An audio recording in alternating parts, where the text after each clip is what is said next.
Buongiorno, dobro jutro, guten Morgen, buondì. Ieri arrivas dai loro paesi, dall'ospedale, mandas dal miedi a fare l'attacco. Sarà stato forse tanti lapore che si ha quando si va a fare che robis lì, è stato un brutto male. Ma quando si sono veduti, si sono abbracciati, si sono messi a vai.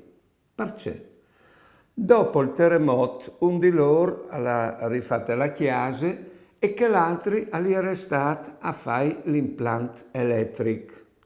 Però il rapporto che era di lavoro non si era fermato a lì si dà un rapporto di lavoro, perché quando Torcink al Molave, l'elettricista, si presentava il paron sempre col salamp, col pan e con un bottiglione di vino, stavamo un'ora insieme.